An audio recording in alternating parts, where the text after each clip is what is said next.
नमस्कार मेरी YouTube family. आज हम लोग सुनते हैं एक नई कहानी। जाने क्यों आज अपने बेटे प्रतीक का पक्ष ले रही सीमा को मन ही मन दुख हो रहा था अपनी बहू तारा के लिए, क्योंकि वो गलत का साथ दे रही थी। ऐसे पति के साथ कोई रह भी कैसे सकता है। बस सीमा तो अपने बेटे की उजड़ती गृहस्थी को नहीं देख पा रही थी, इसलिए उसने अपने बेटे की गलतियों पर पर्दा डाल रही थी।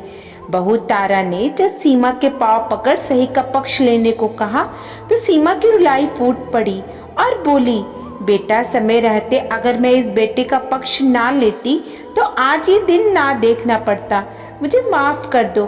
तारा ने सीमा को गले लगा लिया, बोली, आप अब सही हो माँ, मेरा पक्ष लेकर आपने मुझे बहू से बेटी बना लिया, लेकिन इस हालातों में प्रतीक के साथ रहना मुमकिन नहीं है।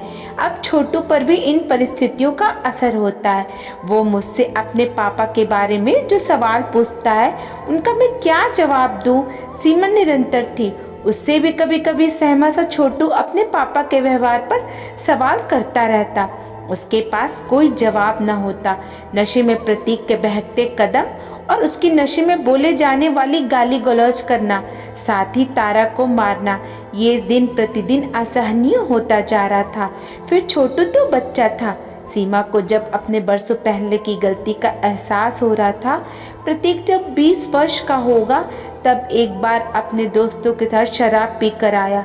तब उसके पापा ने उसे बहुत डांटा, वो पिटाई की। तब सीमा ने बीच बचाव किया। उसके बाद जब भी लेट आता तब सीमा घर का दरवाज़ा खोल उसको 2-4 बातें कह सो जाती। धीरे धीरे उसकी आदत हो गई। कुछ वर्षों बाद प्रतीक के पापा एक दुर्घटना में चल बसे। अब उस पर कोई रोक टोक ना थी। शादी के बाद कुछ संभला रहा, लेकिन पुरानी आदतें इतनी जल्दी पीछा कहाँ छोड़ती हैं। वो फिर इसी राह पर चल पड़ा। रोजाना के झगड़े शुरू हो गए। इसी दौरान तारा की गोद भर गई। घर का खर्च भी बढ़ गया था। ऐसी स्थिति में तारा ने नौकरी ढूंढ ली। वो छोटू के साथ अपनी खुशियां ढूंढने लगी, लेकिन प्रतीक ने अपनी लत ना छोड़ी। कई बार तारा ने अपनी सास सीमा से शिकायत की, लेकिन उनके लाख समझाने पर भी वो उसी शराब के नशे में झूम रहा था। तारा ने कई बार तलाक की धमकी दी, लेकिन प्रतीक पर कोई असर ना हुआ। आज तो हद ही पार कर दी तारा कि शराब पीने को रुपए ना देने पर मासूम छोटू के सामने तारा से मारपीट करने लगा। सीमा का बीच बचाव भी कुछ काम ना आया। छोटू सहमा सा सब देख पलंग पर चादर से मुंह ढक लिया था।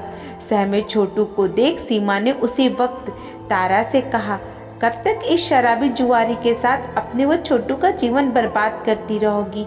जल्दी कोर्ट में तलाक की अर्जी लगा दो। अपने बेटे के कारण पोते का जीवन बर्बाद नहीं कर सकती। तुम जो भी सजा काट रही हो उससे मुक्त हो जाओ और अपने जीवन को नई दिशा दो। बहू मैं तुम्हारा ये दर्द और सहन नहीं कर सकती। तारा अवाक सी सीमा को देखती रह गई। उसने सोचा भी नहीं था कि उसकी सास एक दिन उसके तलाक में साथ देगी। सीमा आज चुपचाप से बिस्तर पर करवटें बदल रही थी। तभी तारा सीमा के पास आकर बैठी। उसने देखा उसकी आंखें भीगी थी और नींद आंखों से कोसों दूर थी। तारा ने चादर उड़ाते हुए कहा, माँ सच में आपका दिल बहुत बड़ा है। आपने मेरे वो छोटू के लिए फैसला लेकर साबित कर दिया। सुबह सीमा ने तारा को अपने कंगन देकर कहा, जब भी रुपए पैसे चाहिए इन्हें बेच देना। मेरे बेटे के कारण तुमने बहुत कष्ट देख लिए। जा आज कोर्ट में तलाक की अर्जी लगा दे।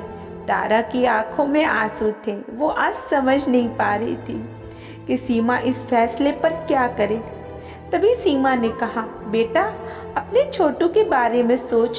प्रतीक का जीवन तो बर्बाद हो चुका है। उसके कारण मैं अपने पोते का जीवन बर्बाद नहीं कर सकती।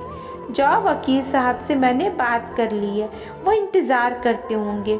अंदर के कमरे से शराबी प्रतीक बड़े आराम से उठ तारा को आवाज़ लगा रहा था, लेकिन नन्हा छोटू दादी से चिपक कर सो गया।